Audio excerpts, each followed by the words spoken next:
A very good morning to all my dear students. Let's start the today's class with the revision of our chapter Diversity in Living Organisms. इस chapter में हम ये पढ़ेंगे कि हमारे आसपास जितने भी लिविंग ऑर्गेनिजम्स पाए जाते हैं उनको कैसे ग्रुप किया गया, कैसे बांटा गया अलग अलग कैटेगरी में। ओके, प्लांट्स को कौन से ग्रुप में बांटा गया, एनिमल्स को कौन से ग्रुप में डाला गया, बैक्टीरिया, फंगस, अमीबा वगैरह को कौन से ग्रुप में डाला गया, क्यों डाला गया, कौन कौन से साइंटिस्ट ने ये ग्रुप बनाए। ओके, तो ये सारी चीज़ें हम इस चैप्टर में पढ़ने वाले हैं। ठीक है, इस चैप्टर को स्टार्ट करने से पहले इस चैप्टर की हेडिंग का मतलब हम समझने की कोशिश करते हैं। इस चैप्टर का नाम है डाइवर्सिटी इन लिविंग ऑर्गेनिजम्स। तो यहाँ पर जो शब्द है डाइवर्सिटी, डाइवर्सिटी का मतलब होता है विविधता। हिंदी में डाइवर्सिटी को क्या बोलते हैं? विविधता। विविधता का मतलब होता है वैरायटी। ओके, अलग अलग तरह के लिविंग ऑर्गेनिजम्स की वैरायटी। आप अपने आसपास देख सकते हैं कितने तरह के जीव जंतु पाए जाते हैं, पेड़ पौधे पाए जाते हैं। ओके, छोटी छोटी घासों से लेकर बड़े बड़े पेड़ों तक हमारे आसपास सारे तरह के पेड़, ऊपर से जानवर, कीड़े मकोड़े। ओके, इंसानों में भी अलग अलग वैरायटी होती है। ओके, ऑस्ट्रेलियन अलग दिखते हैं, अमेरिकन अलग दिखते हैं, अफ्रीकन अलग दिखते हैं, इंडियन अलग दिखते हैं। ओके, तो हमारे दुनिया में, इस अर्थ में कितनी ज़्यादा वैरायटी है, डाइवर्सिटी कितनी ज़्यादा है लिविंग ऑर्गेनिजम्स की, और वही डाइवर्सिटी को हमें इस चैप्टर में पढ़ना है। ओके, देखिए यहाँ पर छोटे से एग्जाम्पल से ये समझाया गया है कि आपने अपनी क्लास में अपने फ्रेंड्स को देखा है, अपने क्लासमेट्स को देखा है, क्या सब एक दूसरे की तरह दिखते हैं? नहीं, सब एक दूसरे से अलग दिखते हैं। ओके, कोई लंबा है, कोई छोटा है, कोई मोटा है। ओके, कोई सांवला है, कोई गोरा है, सब एक दूसरे से अलग दिखते हैं कहीं ना कहीं। ओके, बट अगर मैं बोलूँ कि आप लोगों का सबका एक ग्रुप बना दिया जाए और मैं एक बंदरों के ग्रुप को बैठा दूँ, तो मैं आपसे ये पूछूं कि आप अपने क्लासमेट से ज़्यादा सिमिलर हैं या बंदरों से ज़्यादा सिमिलर हैं, तो आप ये बोलेंगे हम सब एक जैसे हैं और बंदर हमसे काफ़ी अलग दिख रहे हैं। ओके, तो यहाँ पर जो ग्रुप बन गए दो, वो किस बेसिस पे बन गए? कुछ ऐसे कैरेक्टरिस्टिक्स के बेसिस पे बन गए, कुछ ऐसी चीज़ों के बेसिस पे दो ग्रुप बन गए जो सिर्फ हम में पाई जाती है और बंदरों में नहीं पाई जाती, या जो सिर्फ बंदरों में पाई जाती है और हम में नहीं पाई जाती। जैसे बंदरों की पूँछ होती है, हमारे शरीर में पूँछ नहीं है। ओके, बंदरों के पूरे शरीर पर बाल होते हैं, चेहरे वेहरे सब जगह बाल होते हैं, हमारे शरीर में ऐसा नहीं होता है।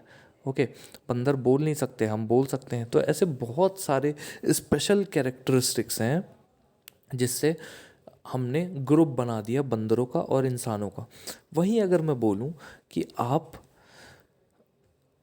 आपका एक ग्रुप है, आपकी क्लास में जितने पढ़ने वाले बच्चे हैं सबका एक ग्रुप बना दिया मैंने, फिर बंदरों का एक ग्रुप बना दिया मैंने, फिर मैं स्नेक्स का एक ग्रुप बना देता हूँ, सांपों का एक ग्रुप बना देता हूँ। ओके, तो आप ये बोलेंगे कि हम इंसान और बंदर हम एक जैसे हैं लेकिन सांप का ग्रुप अलग है। ओके, अब आप बंदरों को भी अपने ग्रुप में शामिल कर लोगे, क्योंकि बोलोगे कम से कम बंदरों के हाथ पैर तो हैं हमारे जैसे, कम से कम उनकी आँखें हैं, ओके, नाक है, मुंह है, वो चल फिर सकते हैं हमारी तरह। ओके, दो पैरों पे भी चल सकते हैं, चार पैरों पे भी चल सकते हैं। ओके, तो आप बोलोगे कि बंदर हमसे काफ़ी ज़्यादा सिमिलर है, लेकिन सांप तो टोटली अलग है।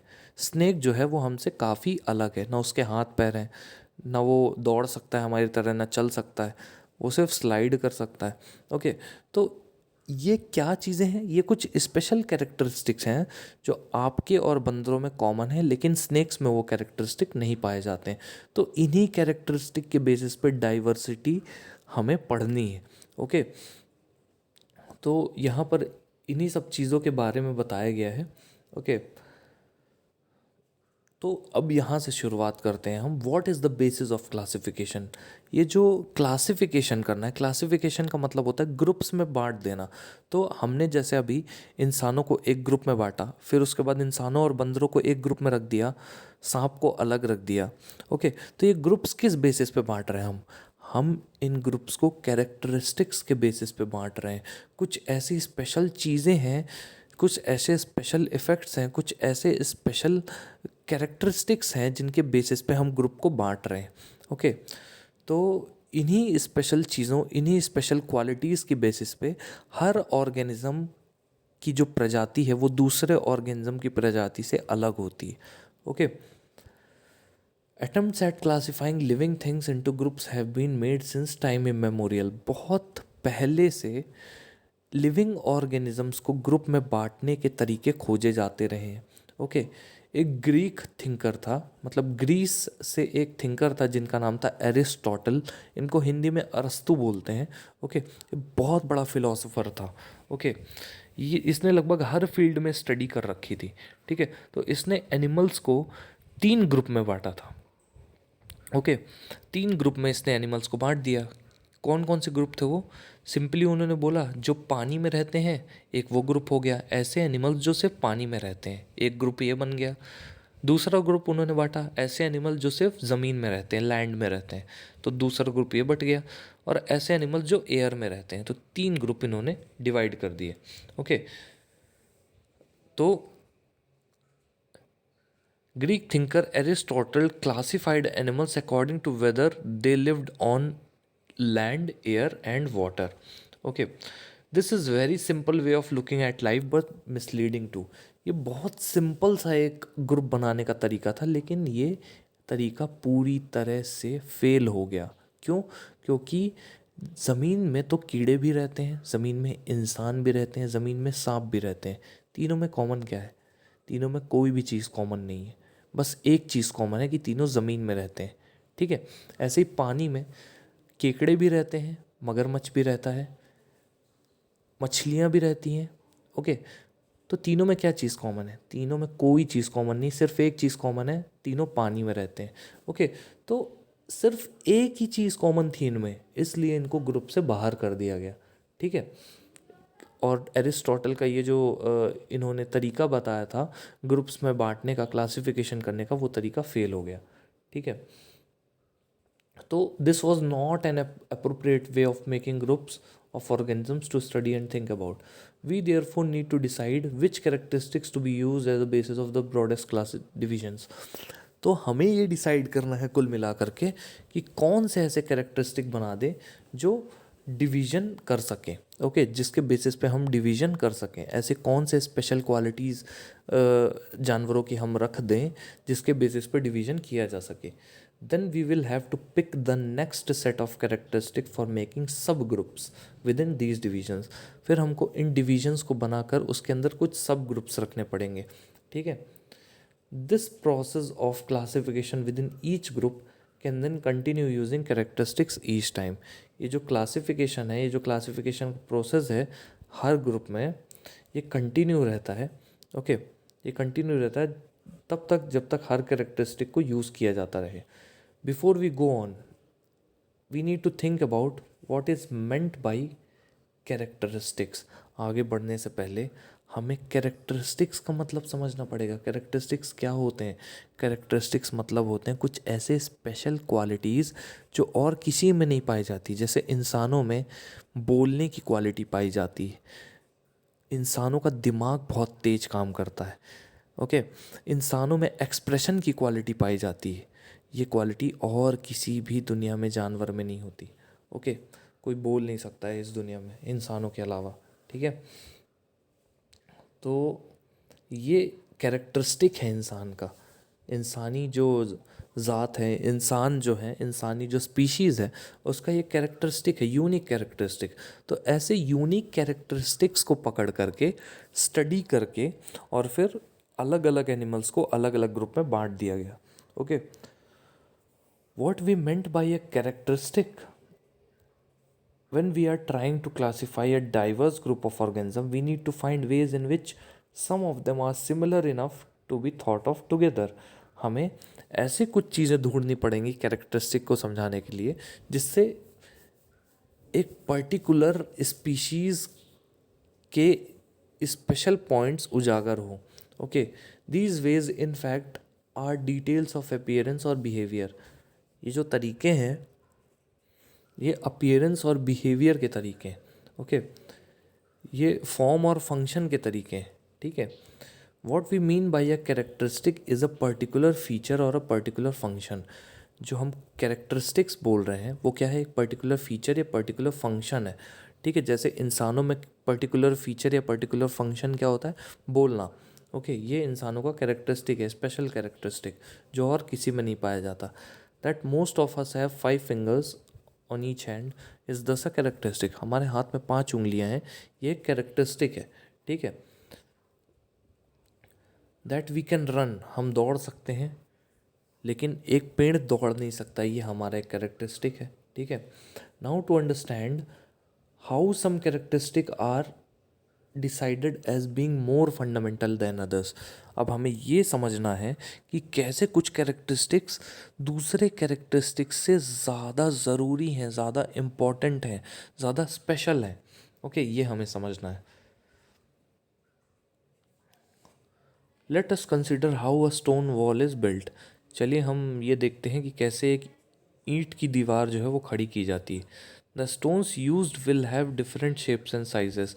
जो पत्थर यूज़ किए जाते हैं वो अलग अलग शेप और साइज़ के होते हैं। The stones at the top of the wall would not influence the choice of the stone that come below them. जो पत्थर दीवार के ऊपरी हिस्से में पाए जाते हैं, ओके, वो ये नहीं बताते कि दीवार कितनी मजबूत बनेगी, जबकि जो पत्थर बेस में होते हैं, जो पत्थर नीचे रखे जाते हैं, जो ईंट नीचे रखी जाती है बेस में, जिन ईंटों से बेस बनाई जाती है, वो डिसाइड करते हैं कि दीवार कितनी मजबूत खड़ी होगी। जितना मजबूत बेस होगा उतनी तगड़ी दीवार खड़ी होगी। तो जितने स्ट्रॉन्ग कैरेक्टरिस्टिक होंगे उतना ही तगड़ा क्लासिफिकेशन होगा। ठीक है। The stones in the lowermost layer are like the characteristic that decide the broadest classification among the living organisms. तो जैसे जो पत्थर दीवार में नीचे बेस में मौजूद हैं, अगर वो मजबूत हैं तो दीवार भी मजबूत खड़ी होगी। उसी तरह से अगर कैरेक्टरिस्टिक सही हैं तो हम डिवीजन अच्छे से कर पाएंगे। Okay, they are dependent on any other characteristic, they are independent of any other characteristic. ये और दूसरे कैरेक्टरिस्टिक पर डिपेंड ना करें in their effect on the form and function of the organism. The characteristic in the next level would be dependent on the previous one. जो अगले level के जो कैरेक्टरिस्टिक हैं वो पिछले लेवल के कैरेक्टरिस्टिक पर डिपेंड होने चाहिए, and would decide the variety in the next level. और वैरायटी को अगले लेवल में उनको डिसाइड करना चाहिए। In this way we can build up whole hierarchy of classification. हम इस तरीके से पूरी क्लासिफिकेशन की हायरार्की, एक ग्रुप को बना सकते हैं। ठीक है, कैसे ग्रुप को बना सकते हैं, जो म्यूचुअली रिलेटेड कैरेक्टरिस्टिक्स का ग्रुप हो। ठीक है, और ये म्यूचुअली रिलेटेड कैरेक्टरिस्टिक क्लासिफिकेशन के लिए यूज़ किए जाने चाहिए। Nowadays we look at many interrelated characteristic. आज के दिन में, इस समय, हम बहुत सारे आपस में इंटर रिलेटेड कैरेक्टरिस्टिक से डील करते हैं। ठीक है, starting from the nature of the cell in order to classify all living organism. ठीक है, कैरेक्टरिस्टिक्स के जो वो है कहाँ से चालू होते हैं, सेल के नेचर से। ठीक है। What are some concrete examples of such characteristic. कुछ कैरेक्टरिस्टिक्स के कॉन्क्रीट एग्जांपल क्या हैं जो हायरार्कियल क्लासिफिकेशन के लिए यूज़ होते हैं। जैसे कुछ कैरेक्टरिस्टिक के एग्जांपल मैं आपको बताऊं, सेल्स का यूकारियोटिक और प्रोकारियोटिक होना। तो जो यूकारियोटिक सेल होते हैं वो ज़्यादा एफिशिएंटली काम करते हैं। ओके, क्योंकि eukaryotic cell is a characteristic of multicellular organism. ये जो मैं शब्द बोल रहा हूँ ये सारे आपको बहुत कठिन लग रहे होंगे और समझ में नहीं आ रहे होंगे, क्योंकि आप लोगों ने अच्छे से रिवीजन नहीं किया है। ये सारी चीज़ें हमने सेल चैप्टर में पढ़ी हैं कि यूकारियोटिक सेल क्या होता है, प्रोकारियोटिक सेल क्या होता है। ओके, फिर भी मैं अभी फिर से आपको रिवाइज़ करवा देता हूँ। देखिए, आपने ये तो पढ़ा है कि सेल होता है। ओके, सेल हमारी बॉडी को बनाने में मदद करता है। जैसे एक दीवार ईंटों से बनती है, वैसे हमारी बॉडी सेल से मिलकर बनती है। तो सेल के सेंटर में जो चीज़ पाई जाती है उसको बोलते हैं न्यूक्लियस। सेल के सेंटर में क्या मौजूद होता है, न्यूक्लियस। ओके, तो न्यूक्लियस के बाहर न्यूक्लियर मेम्ब्रेन होती है। ओके, न्यूक्लियस के बाहर न्यूक्लियस की एक बाउंड्री होती है। तो जिस सेल में न्यूक्लियस की बाउंड्री ना मौजूद हो, या जिस सेल में न्यूक्लियस की बाउंड्री एब्सेंट हो, या जिस सेल में न्यूक्लियस की बाउंड्री ढंग से ना दिखाई दे, अच्छे से दिखाई ना दे, ऐसा सेल कहलाता है प्रोकारियोटिक सेल। ठीक है, दो चीज़ें होती हैं प्रोकार्योटिक सेल में, एक न्यूक्लियस की बाउंड्री नहीं होती और सेल ऑर्गेनल्स भी प्रॉपरली दिखते नहीं हैं। ओके, कि ये कौन सा सेल ऑर्गेनल है वो समझ में नहीं आता अच्छे से। जैसे बैक्टीरिया हो गया, अमीबा हो गया। ओके, तो इनका जो न्यूक्लियस होता है बैक्टीरिया का, खासकर बैक्टीरिया एक प्रोकार्योटिक सेल है। प्रोकार्योटिक सेल होने का मतलब इसकी जो बॉडी है उसके न्यूक्लियस में न्यूक्लियर मेम्ब्रेन एब्सेंट है। ठीक है, अब यूकार्योटिक सेल की बात करते हैं। यूकार्योटिक सेल ऐसा सेल होता है, यूकार्योटिक सेल एक ऐसा सेल होता है जिसमें न्यूक्लियर बाउंड्री तो दिखती ही दिखती है साफ साफ, मतलब आपको समझ में आएगा यहाँ ये न्यूक्लियस मौजूद है। साथ में सेल ऑर्गेनल्स भी बहुत क्लियरली दिखाई देते हैं जब आप माइक्रोस्कोप से देखते हैं तो। ओके, तो ये है यूकार्योटिक सेल। ठीक है, यूकार्योटिक सेल सारे मल्टी सेलुलर ऑर्गेनिजम्स में पाया जाता है, लेकिन प्रोकार्योटिक सेल सिर्फ यूनिसेलुलर ऑर्गेनिज्म में पाया जाता है। मतलब प्रोकार्योटिक सेल एक सेल से बने ऑर्गेनिज्म में पाया जाएगा, प्रोकार्योटिक सेल और किसी में नहीं पाया जाता। ठीक है, जबकि यूकार्योटिक सेल एक से ज़्यादा सेल से बनने वाले ऑर्गेनिज्म में हर उसमें होगा। ओके, हर ऑर्गेनिज्म में होगा। ठीक है, जैसे प्लांट्स यूकार्योटिक सेल से बने हैं, एनिमल्स यूकार्योटिक सेल से बने हैं, इंसेक्ट्स यूकार्योटिक सेल से बने हैं। ओके, तो एक सेल वाले जानवरों को छोड़कर, एक सेल वाले ऑर्गेनिजम्स को छोड़कर, जैसे बैक्टीरिया हो गया, प्लाज्मोडियम हो गया, ओके, यूग्लिना हो गया, क्लेमाइडोमोनास हो गया, इनको छोड़ करके बाकी सारे सेल क्या होते हैं, यूकार्योटिक होते हैं। ठीक है, और बाकी सारे मल्टी सेलुलर ऑर्गेनिजम्स भी होते हैं। ठीक है, तो एक तो ये हो गया यूकार्योटिक सेल वाला कैरेक्टर। ठीक है, दूसरा हो गया मल्टी सेलुलर डिज़ाइन, मतलब एक से ज़्यादा सेल से मिलकर बॉडी बनी होनी चाहिए। ठीक है, चाहे वो प्लांट की बॉडी हो चाहे एनिमल की बॉडी हो, एक से ज़्यादा सेल से बननी चाहिए। Okay, do cells occur singly और are they group together and do they live as indivisible group. तो क्या सेल्स सिंगली ऑकर करते हैं या एक साथ ग्रुप में ऑकर करते हैं? ओके, क्या वो अनडिविजिबल ग्रुप में अकर करते हैं? Cells that group together to form a single organism use the principle of division of labour. Cells जो ग्रुप किए जाते हैं एक साथ सिंगल ऑर्गेनिज्म बनाने के लिए, ओके, ये डिवीजन ऑफ लेबर का प्रिंसिपल यूज़ करते हैं। मतलब ये अपने काम को बांट लेते हैं। ठीक है, ये अपने काम को आसानी से बांट लेते हैं। In such a body design all cells would be identical. इस तरह के बॉडी डिज़ाइन में सारे सेल्स क्या होते हैं, आइडेंटिकल होते हैं। आइडेंटिकल का मतलब एक जैसे दिखने वाले होते हैं। ठीक है, instead group of cells will carry out specialised functions. जो ग्रुप ऑफ सेल होते हैं वो कुछ स्पेशलाइज्ड फंक्शन कैरी करते हैं। ठीक है, this makes a very basic distinction in the body design of organism. जिससे क्या होता है, बहुत ही बेसिक डिस्टिंक्शन होता है ऑर्गेनिजम्स के बॉडी के डिज़ाइन में। ठीक है, बहुत ही बेसिक डिस्टिंक्शन होता है। मतलब ये पता चलता है कि बॉडी डिज़ाइन जो ऑर्गेनिजम्स का है वो मल्टी सेलुलर और यूनिसेलुलर होने के कारण होता है। ठीक है, ऑब्वियस सी बात है, यूनिसेलुलर ऑर्गेनिज्म एक सेल से बना है, बहुत छोटी सी बॉडी होगी उसकी, हो सकता है आंखों से दिखे भी ना। मल्टी सेलुलर ऑर्गेनिज्म एक से ज़्यादा सेल से बना है। ओके, तो उसकी बॉडी क्लियरली दिख सकती है। As a result amoeba and worm are very different in their body design. इसीलिए एक अमीबा यानी एक सेल से बना ऑर्गेनिज्म, यूनिसेलुलर प्रोकारियोट अमीबा जो है वो, और एक कीड़ा यानी वॉर्म, ये दोनों के बॉडी डिज़ाइन काफ़ी अलग अलग है। ओके, क्योंकि अमीबा यूनिसेलुलर है और वॉर्म जो है वो मल्टी सेलुलर है। Do organism produce their own food through the process of photosynthesis. क्या ऑर्गेनिजम्स अपना खाना खुद बना लेते हैं फोटोसिंथेसिस प्रोसेस से? Being able to produce one's own food versus having to get food from outside world. अपना खाना खुद बनाने से लेकर बाहर से अपना खाना मंगाने तक, अपना खाना खुद बनाने से लेकर बाहर से अपना खाना बनाने तक, ये बॉडी डिज़ाइन का खेल होता है। ठीक है, मतलब जो ऑर्गेनिज्म फोटोसिंथेसिस कर लेते हैं उनमें सबसे पहली बात तो वो क्या होते हैं, प्लांट्स होते हैं और कुछ ब्लू ग्रीन एल्गी होती है। ठीक है, सिर्फ यही दो ऑर्गेनिज्म है जो फोटोसिंथेसिस से अपना खाना बना पाते हैं, और इस दुनिया में और कोई ऑर्गेनिज्म नहीं है जो इनऑर्गेनिक सब्सटेंसेस से अपना खाना बना पाए। सभी ऑर्गेनिज्म, चाहे वो कोई इंसेक्ट हो, चाहे वो कोई जानवर हो, चाहे हम इंसान हो, हम दूसरों पे डिपेंड करते हैं अपने फूड के लिए। या प्लांट पे डिपेंड करेंगे या एनिमल पे डिपेंड करेंगे। हम सब्जियां खाते हैं, फल खाते हैं, तो ये हमें कहाँ से मिलते हैं? प्लांट से मिलते हैं।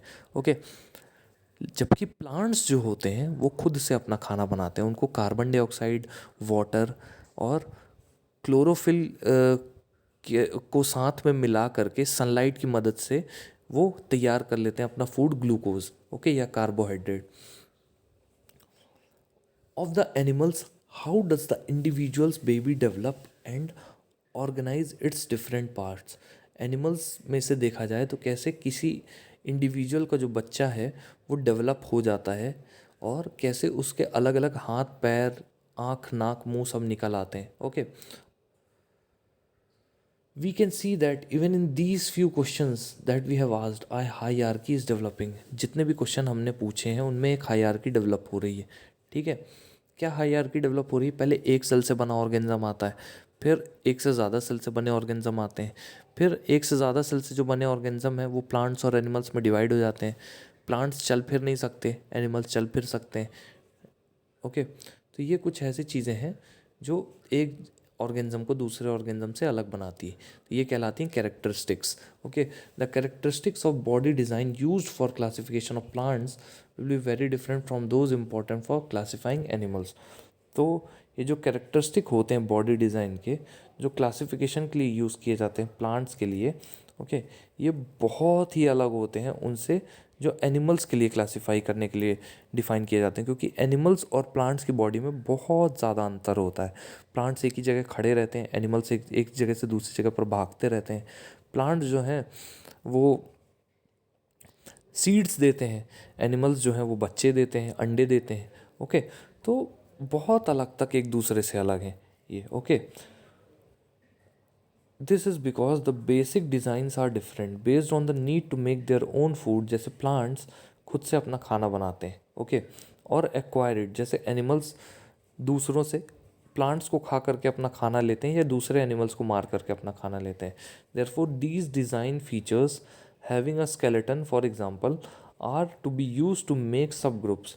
अब जैसे कंकाल का होना, स्केलेटन का होना, अस्थिपंजर का होना, ये एक कैरेक्टरिस्टिक है। ओके, बहुत सारे ऐसे एनिमल्स होते हैं जिनमें स्केलेटन नहीं होता, जैसे जैसे स्नेल हो गया। ओके, जो स्नेल होता है, घोंगा, ओके, लीच हो गई, जोंक, अर्थवर्म हो गया, तो इनमें इनकी बॉडी में स्केलेटन नहीं होता है। ऑक्टोपस हो गया, इनकी बॉडी में स्केलेटन नहीं होता है। ठीक है, क्लासिफिकेशन एंड एवोल्यूशन। क्लासिफिकेशन का मतलब क्या होता है? ग्रुप्स में बांट देना, जो जो अभी तक हम पढ़ते आए हैं। एवोल्यूशन का मतलब क्या होता है? समय के साथ साथ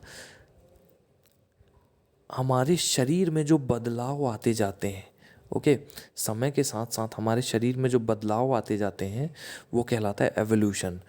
हमारे शरीर में मतलब किसी भी एक प्रजाति को आप उठा लीजिए। मैं एक एग्जांपल देता हूँ आपको। एक आइलैंड है Galapagos island, okay, Galapagos island. वहाँ पर उस आइलैंड के 4 कोनों में साइंटिस्ट ने स्टडी किया। उस आइलैंड के चारों कोनों में साइंटिस्ट ने स्टडी किया। क्या स्टडी किया? साइंटिस्ट ने ये देखा कि चारों कोनों में एक चिड़िया पाई जाती थी जिसका नाम था फिंच। क्या नाम था? फिंच। ओके, तो चारों जगह पाई जाती थी। उस आइलैंड के चारों कोनों में एक चिड़िया पाई जाती थी जिसका नाम है फिंच। बट उसने एक चीज़ देखी कि चारों जगह जो उस फिंच का खाना था वो अलग अलग था। एक जगह वो कीड़े मकोड़े खाती थी, एक जगह फ्रूट्स खाती थी, ओके, एक जगह दूसरे जानवरों को खाती थी जो मर जाते थे, ओके, और एक जगह वो नॉर्मल जो वो छोटी मोटी चीज़ें हैं, ग्रेन्स वगैरह, वो सब खाती थी। ओके, तो चारों जगह जो ये फिंच थी, चिड़िया सेम है लेकिन चारों जगह मिलने वाला खाना अलग अलग है। उस आइलैंड के चारों कोनों में जो खाना मिल रहा है उस फिंच को वो अलग अलग है। तो उस आइलैंड के चारों कोनों में जो फिंचेस पाई जाती थी उनकी चोंच अलग अलग थी। किसी की चोंच पतली थी, किसी की चोंच मोटी थी। ओके, तो ये क्या दर्शाता है? ये एवोल्यूशन दर्शाता है कि कैसे उस जानवर ने, उस चिड़िया ने अपने शरीर में ऐसे चेंजेस कर लिए जिसकी मदद से उसको जिस जगह पर उसको जिस तरह का खाना मिल रहा था उस तरह के खाने के हिसाब से वो ढल गए। ओके, वो खाने के हिसाब से उसने अपने आप को एडजस्ट कर लिया, ठीक है। वैसे ही ये तो फिंचेस की बात हो गई, ठीक है। अब वैसे ही मैं जिराफ का एग्जांपल दूं। जिराफ पहले घोड़े जैसे हुआ करते थे, बट धीरे धीरे पेड़ जो है वो ऊंचे होने लगे, तो जिराफ ने अपनी गर्दन जो है वो स्ट्रेच करना चालू किया, तो जिराफ जो है वो लंबे हो गए। तो ये बहुत हज़ारों लाखों साल का प्रोसेस है, ये कुछ 100 200 300 साल का प्रोसेस नहीं है, ये हज़ारों लाखों साल का प्रोसेस है। इंसानों में भी बहुत सारी ऐसी चीज़ें हैं जो चेंज होने वाली हैं। जैसे इंसानों में जो इंटेस्टाइन में, लार्ज इंटेस्टाइन में जो अपेंडिक्स पाया जाता है, वो अपेंडिक्स गायब हो जाएगा, क्योंकि वो डी फंक्शनल है, उसका कोई रोल नहीं है, ठीक है। इंसानों में जो पिन्ना है, मतलब कान का जो बाहर का हिस्सा होता है, वो भी गायब हो जाएगा, क्योंकि उसका भी कोई रोल नहीं है। इंसानों में जो विजडम टूथ पाया जाता है, जिसको हम बोलते हैं एक जो जवानी के दांत निकलते हैं, अकल दाढ़ जिसको बोलते हैं, तो अकल दाढ़ का होना भी एक अकल दाढ़ भी एक क्या है, एक एनालॉगस ऑर्गन है, ओके। दैट मीन्स वो एक वेस्टिजियल ऑर्गन है। वेस्टिजियल ऑर्गन का मतलब क्या होता है, वो ऑर्गन विलुप्त हो जाएगा, वो चीज़ विलुप्त हो जाएगी, वो ज़्यादा समय तक नहीं रहेगी, ओके, क्योंकि उसका कोई यूज़ नहीं है हमारे शरीर में, ठीक है। हमारे शरीर में, हमारे पैर में जो सबसे छोटी वाली उंगली है, उसका भी कोई यूज़ नहीं है, ओके। तो ऐसा बोला जाता है कि वो भी आने वाले 1000 1500 2000 सालों तक इंसानों की प्रजातियों में वो चीज़ गायब हो जाएगी, ओके। तो ये चीज़ें मैं बताना चाह रहा था, ये है एवोल्यूशन। एवोल्यूशन का मतलब होता है बाहर की परिस्थितियों के हिसाब से अपने शरीर में जो जो चेंज आते हैं, जानवरों के शरीर में जो जो चेंज आते हैं, वो कहलाता है एवोल्यूशन। पहले, बहुत पहले जब ये पृथ्वी बनी थी, तब एक सेल से बनने वाले ऑर्गेनिज्म बसते, फिर धीरे धीरे उससे मल्टी सेलुलर ऑर्गेनिज्म बने, फिर प्लांट्स बने, फिर पानी में रहने वाले जीव जंतु बने, फिर रेप्टाइल्स बने, फिर एनिमल्स बने, ऐसे ऐसे करके एवोल्यूशन होता गया, okay. All living things are identified and categorised on the basis of their body design in form and function. Some characteristics are likely to make more wide-ranging changes in the body design than others. कुछ characteristics में बहुत ज़्यादा body design में change होता है, कुछ में कम, okay. There is a role of time in this as well. Time का बहुत बड़ा रोल है इसमें. So once the certain body design comes into existence, एक बार कोई particular body design आ जाता है existence में, it will shape the effects of all the other subsequent design changes. तो उससे क्या होता है, दूसरे बॉडी डिज़ाइन के चेंजेस में इफेक्ट डालता है वो, ठीक है। Simply because it already exist, ऐसा इसलिए होता है क्योंकि वो ऑलरेडी एग्जिस्ट करता है। In other words, characteristic that came into existence earlier are likely to be more basic characteristic than have come into existence later. जो characteristic पहले आ गए हैं शरीर में, वो ज़्यादा बेसिक हैं, वो ज़्यादा ज़रूरी हैं उन कैरेक्टरिस्टिक से जो बाद में आए हैं। This means that the classification of life forms will be closely related to their evolution.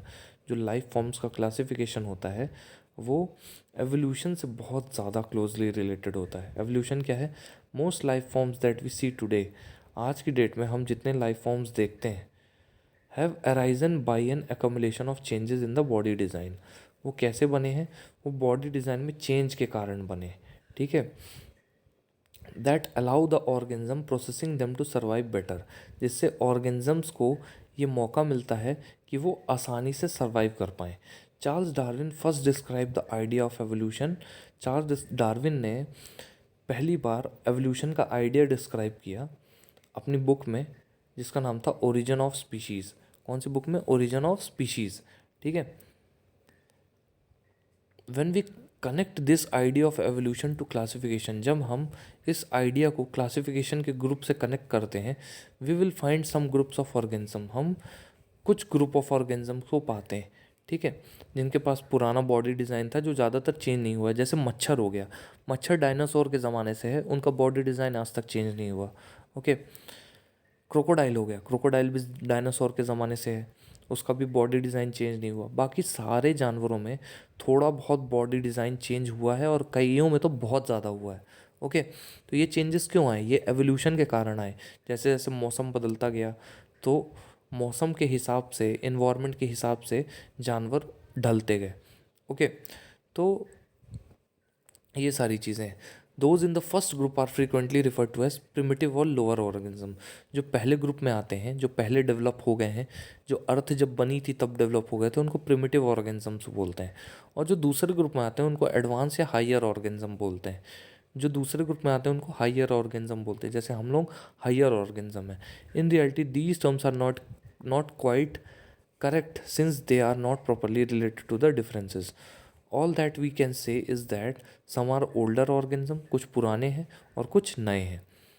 Since there is a possibility that complexity in the design will increase over evolutionary time, एक possibility ये हो सकती है कि जो body का design है वो धीरे धीरे चेंज होता जाए, उसमें और कॉम्प्लेक्सिटी आती जाए, और ऑर्गन्स ऐड हो जाएं और टिश्यूज़ ऐड हो जाएं। It may not be wrong to say that older organisms are simple, पुराने ऑर्गेनिज्म सिंपल होते थे, while younger organisms are more complex, जो आज के ऑर्गेनिज्म होते हैं वो ज़्यादा कॉम्प्लेक्स होते हैं। तो स्टूडेंट्स, ये था आज के जो चैप्टर था उसके रिवीजन का इंट्रोडक्शन, हमारे चैप्टर का इंट्रोडक्शन था ये बेसिकली। ओके, कल से हम थोड़ा सा स्पीड पकड़ेंगे और इस चैप्टर को जल्दी से रिवीजन करने की कोशिश करेंगे। So students, that's all for now. Thank you so much.